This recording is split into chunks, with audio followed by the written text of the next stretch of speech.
Hi guys, Esther here from Esther-Astro-Healing. Thank you for tuning to my channel.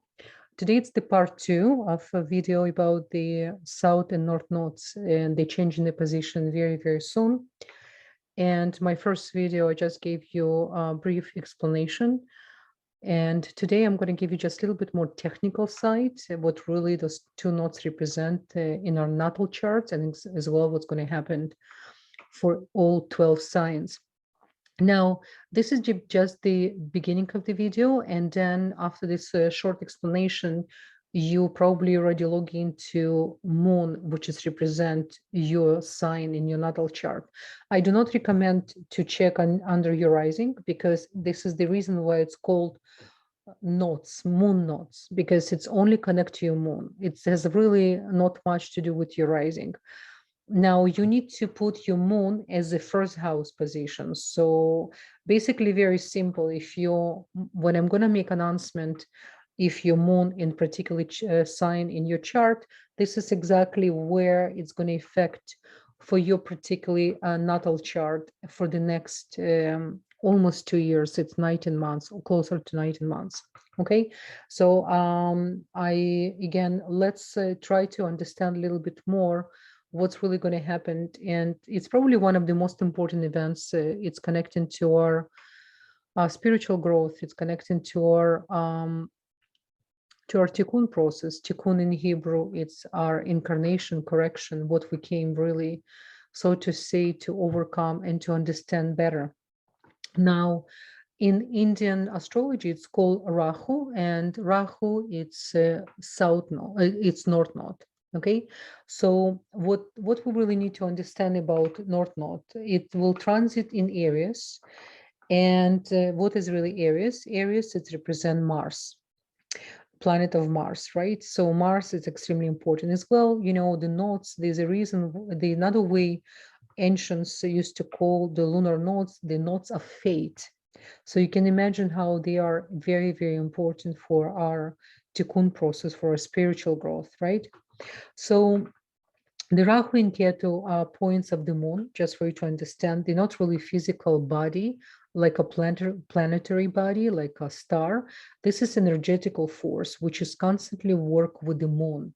They're like a call moon partners, okay? They're both in the polarity of the moon. And the only ones which is always working clockwise. So this is why you understand, you see right now, the south and north node coming from Taurus and Scorpio, and this is how they transfer, as you can see, the clockwise to the Aries and Libra. And every other planetary in the solar system, they're going against clockwise. Okay, so this is why you understand another very unique energetical position and points, how they work.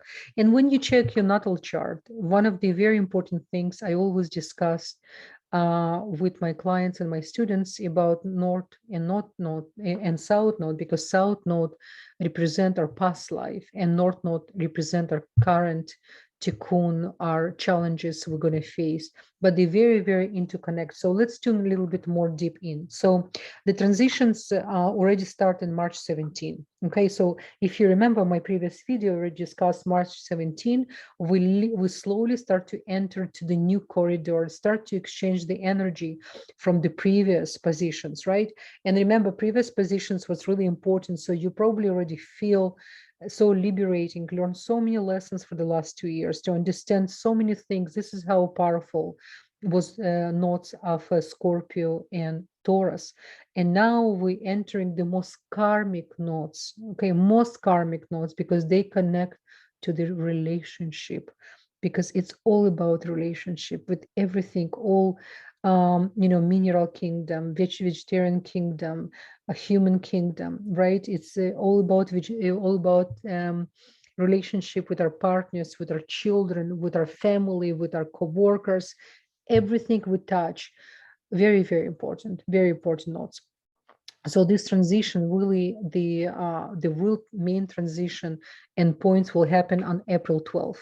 2022, and the cycle will go until October 30th, 2023. You will see in title of my video, so you will understand that. So it's about 18 to 19 months approximately, with a little bit of the shadow reflection. When it's finished, we still feel a little bit more, right? So again, before we'll go to the 12 signs, like I said, according to your moon and as your birth chart, do not check your rising, so only your moon, and which is represent energy of our humanity.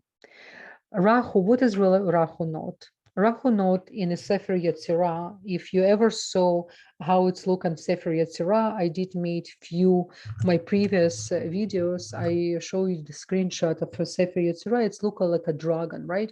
So dragon has a head and has a tail. So Rahu, which is north-north, it's represent the head of the dragon, and it's considered malefic energy, okay? It's something then, it's ancients even have one of the place in the ancient books, it actually says it's almost like a screaming for the give me, give me, give me, give me more. He's never satisfied, which is, you can say it's not the bad thing, because it's good to have a big desire, but it really depends where it's coming from, okay? So the North Node came here to do what it really came here to give us lesson. It represents the past, the path, sorry, it's not past, it's represent the path we have to go through, we have to grow with this energy. And Rahu in astrology represent greed, it represent materialism, it represent diseases, inflammation, obsession of fame, and desire to have no matter what, the big desires, but desires without restriction. Remember, the desire, which is in Hebrew ratzon, because it's all about ratzon, desire at ratzon, it's extremely important for our soul, for our spiritual growth. But if there's no restriction apply and attached, it's right we become malefic. Because what makes us creators, it's when we apply restriction. And this is when we create the light. This is when we really, through the restriction and desire, when we balance between both, this is how the light appear, okay? This is very Kabbalistic approach and very Kabbalistic concept. So let me, it's, it's influenced by really materialism, and it can create some kind of sometimes hate energy inside of the person who have so much desire without restriction, okay? Any person who gets influenced by Rahu will have a harsh speech, they love to swear, and it's almost like a root nature, especially if you have Rahu in Aries and Sagittarius both, in a way they came to restrict what comes from the mouth. And if it's been affected by other planets, then it can become even more, okay? So on your natal chart, it's not just enough for you to know where your own Rahu locate. By the way, one thing I want to mention, every time when nodes change the position, it's very important to come back to your initial chart and check where your nodes actually on your birth chart. Always come back there and understand the lesson. Always do your homework before starting to work on the new lessons, which is depends on the position every time. Another thing I mentioned in my previous video, you need to always come back, not even 18 years ago, 19 years ago, like end of the 2000, beginning of 2001, what's really happening in your life. Remember, it's going to repetition of lessons, but now you have more skills, you understood so many things, you have more wisdom, more spirituality, so you don't have to go through the same struggle, even though energetically right now on the cosmic energy, it's much more going on, it's more intense, right? Again, if in your chart you have a Rahu with Mars, it can be much more stronger, in depends on what house as well, right? It can be become a little bit more violent. You can, according to Rahu, you can see a lot of things, because Rahu giving you the energy to fight, and it's asking for higher achievement, power hunger, the like a power hungry, and with no sentiment as well. Rahu pushes person for desire to self alone, A lot of selfishness come with energy of Rahu, which is our current lessons, current tikkun. It signified, so to say, in this course, the good politician. They know how to manipulate. Good lawyers, I mean, again, of course, what is really good lawyer? Not easy for marriage when Rahu in a very heavy position. Like I said, it's really giving you a lot of selfish desire. Rahu is not malefic for everyone, by the way. When you have a strong Rahu, which is in a good house and it has a good aspect, it can make a great politician, which is can have a big desire to make real changes. You understand? Good negotiators and manipulators, if it's actually been used for self alone. Okay, it's actually a lot of professional thieves and liars, on a higher level. Even when you, especially politician, when they have a strong Rahu, it's they really using it. And it's Rahu in when you know how to use Rahu, it can help you acquire like a good name, fame, and big materialistic possession. You understand? So such a tremendous energy, like everything, it's the polarity. When you know how to use, it can work for you. If you're not going to use for humanity and to open your heart, it's going to create a lot of additional tikkun, additional karma. And remember, we already came to fix and to work on so many things, not to fix, to transform. I don't like word fixing. It's not such a thing, fix. You cannot cut or remove anything, only through the transformation, because the energy never disappear. So the Rahu actually likes to be in the sign of Gemini, Virgo, Capricorn, and Aquarius, all in the 3rd, 6th, 10th, and 11th house. Okay, so check your chart.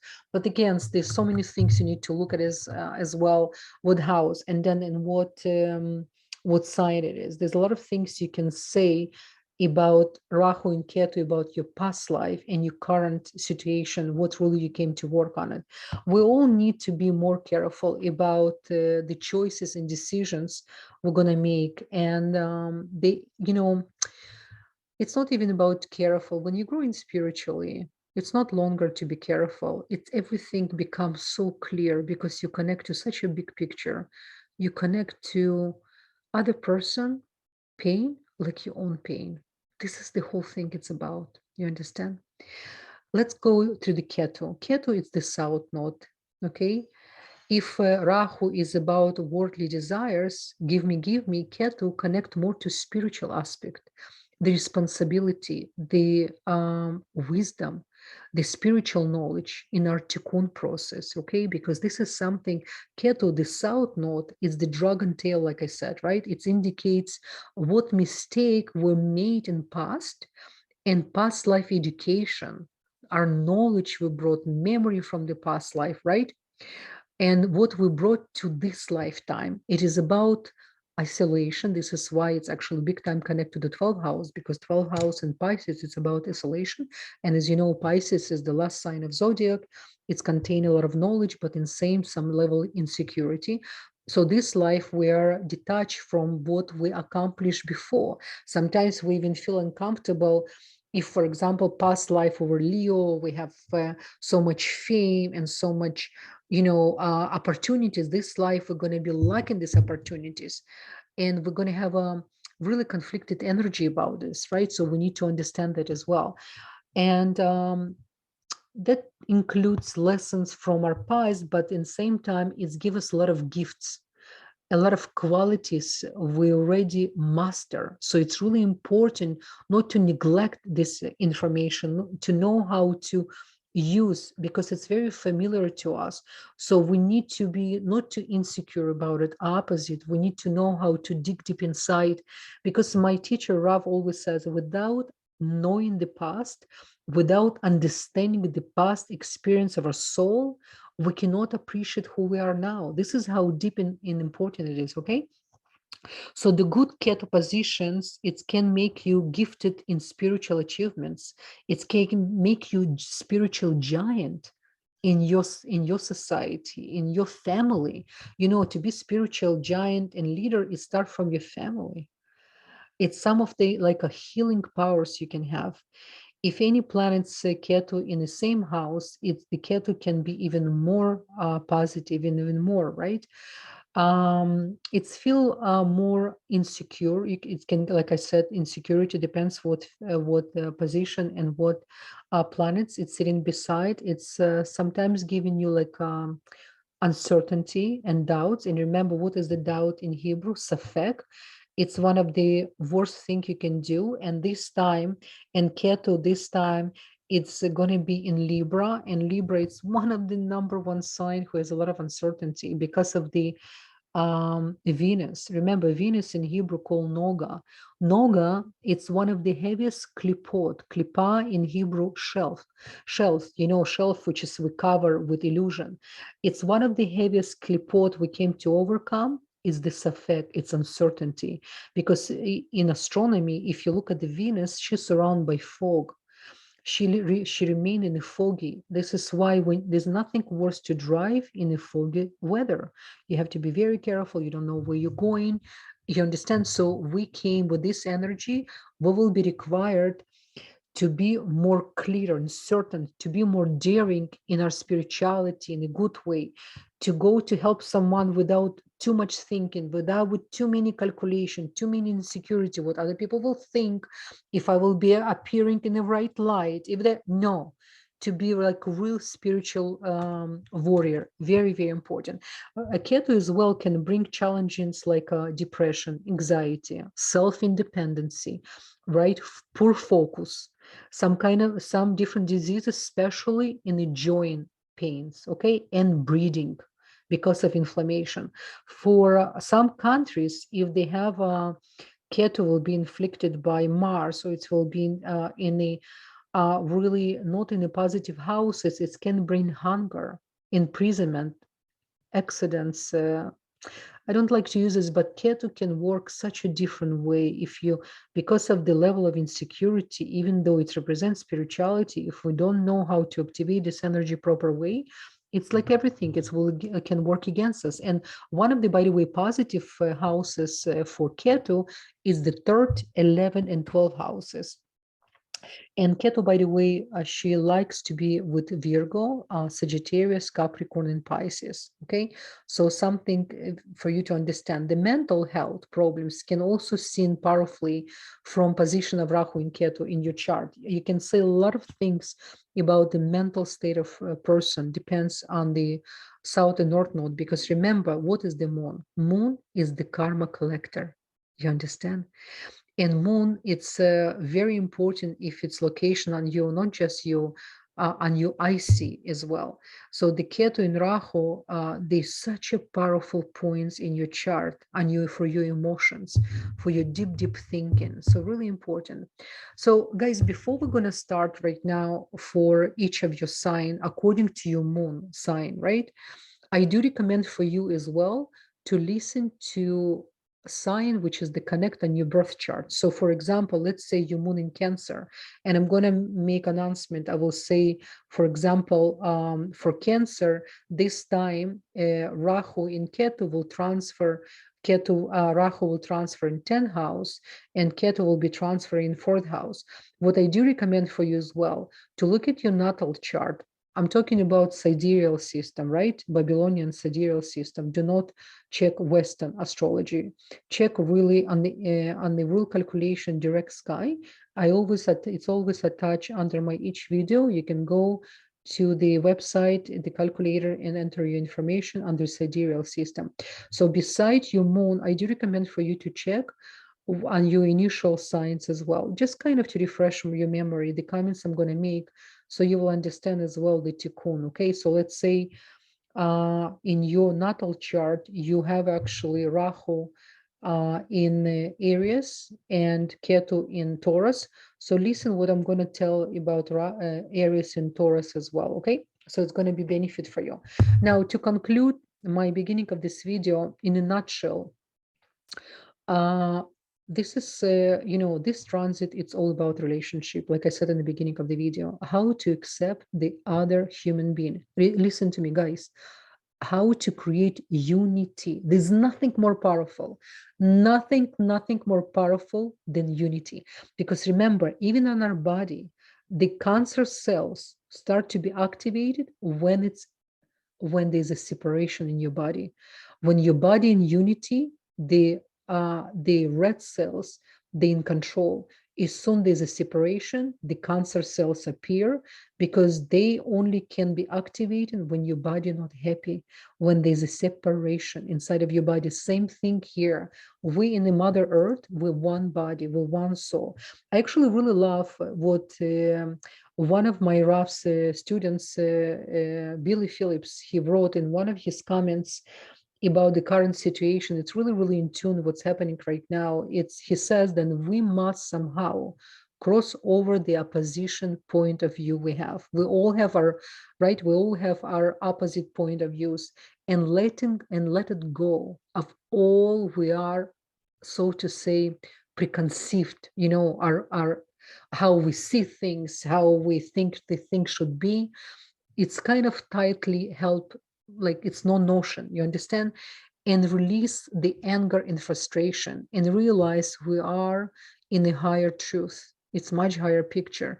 We must realize that our ego can present an opposite view of reality. We must loosen an egocentric creep and free ourselves from slavery of having to be right, and to believe in what we see is the 100% correct. Okay, so what really it's mean for all of us? We must admit that we are full of ourselves. You understand? We need to understand then only when we really recognize how much we can open our heart, this is how much we're ready for facing the truth, and to understand the real reality, what's really happening here.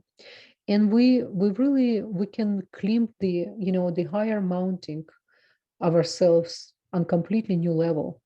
Because I have to tell you guys, every time when I do chart of my clients and my students, it's such a unbelievable thing for me to see when I work with person last year, and then we're doing follow-up chart, and you can see how like the giant waking up inside when you start to touch your spiritual soul. When your soul, it's always spiritual.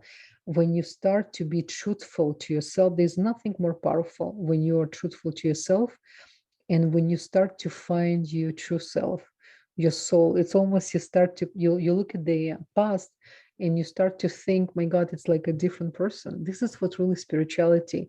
When in one lifetime you can reborn again and again and discover your higher self. And then what's happened, you start to live unconditionally happy, without really to be conditions what's happening around you, because it's always a lot of things happening. And I have to be completely truth with you, to be honest with you guys, the 2022-23, this is going to be very important and years for us to enter to the new reality. We're already in the new reality, but it's going to be much stronger. And only people who can really be happy is the people who open their heart, like I said, and connect to real spirituality. Okay, guys, let's begin. And we're going to start with first sign. Dear Pisces moon, or if you have Rahu in Pisces, this is a very interesting transit for you. And I hope you're going to use this opportunity, because you Pisces will have an amazing opportunity to connect to the energy of this, of the second house for Rahu, which is represent money, possession, values, skills. Especially for you, you cannot stay behind the scene, which is you love to do that. And it's represent early family dynamic, right? So the second house really can bring you extra income in very, very easy way. So why I want to remind you, make sure then it can make you as well lazy, second house, because it's house connect to the food and comfort zone. So make sure you balance, because cosmos going to really send you many opportunities to literally connect to wealth, to make money, which can help you for the next 18 years. But with that, the price comes procrastination, because second house do that. So make sure you will be on schedule, You're not going to just listen to sometimes to your sleepiness, sometimes to be behind the scene. When rising Pisces, Pisces, especially Pisces woman rising, they're one of the best businesswomen, because they make the decisions not just from practicality with intuition. So this is the time with the second house, if you're going to combine your intuition and make sure you donate, because when you're going to receive extra wealth, make sure you calculate the 10% it's not belong to you in order for you to maintain the wealth. Okay, this is the secret of universe. Is more you give, is more you can receive. Now the Ketu will transit over your 8th house, and it will bring unexpected gain as well, and as well quick losses. You understand the contradiction? Because the 8th house, it's a very mystical house, and is house of other people money, and mainly a house of transformation.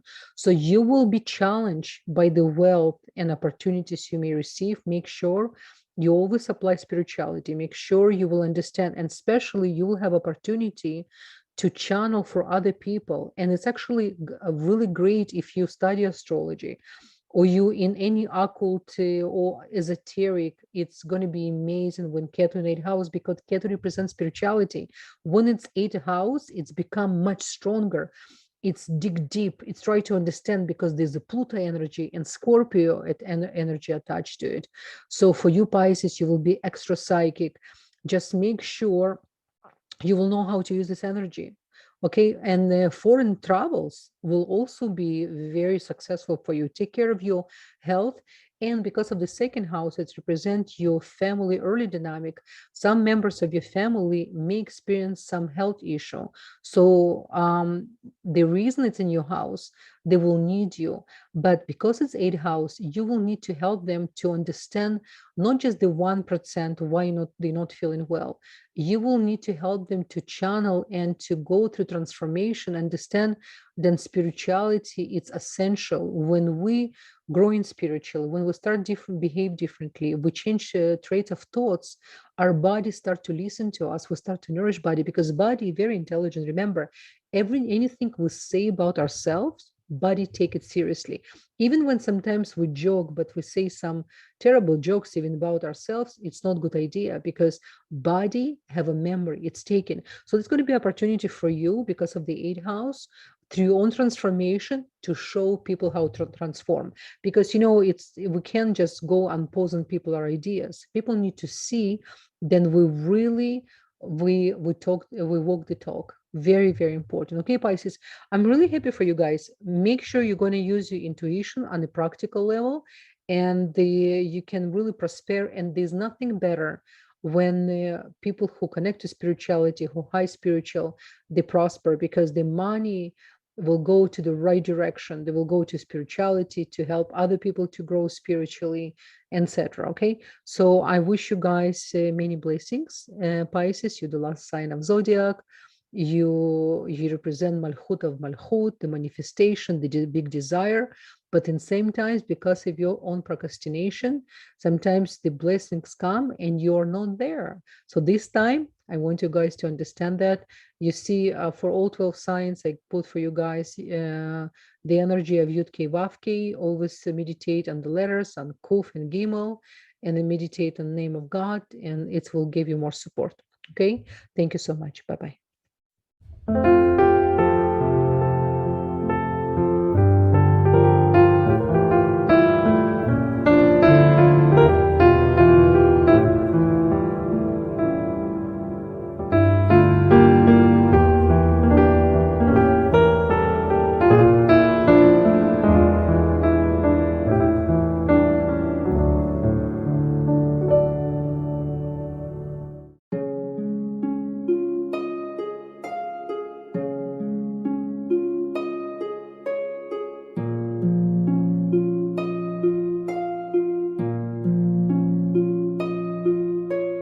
Hey everyone, I want to make a quick video to introduce you to my product. It's called Elixir Mix. It's made with absolutely 100% natural ingredients.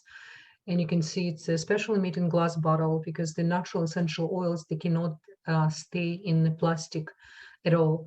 So if you ever buy a natural product, it says natural product and it comes in a plastic. So be aware these are not really natural, because the natural, really essential oils, they must be kept in glass. So you can see the bottle, it's actually been developed specially in the special color made in order to preserve all the nutrients of essential oils. It's based on chaga. Chaga, it's a chaga mushroom. It's growing on a birch tree. And if any of you, if you're not familiar with chaga, I'm definitely gonna add more information under this video. So what's really, really important about this product, it's a multi-use product. It's really, you can use on your face, you can use on their arms, on your scalp, you can use in any lymphatic areas, because it's 100% natural.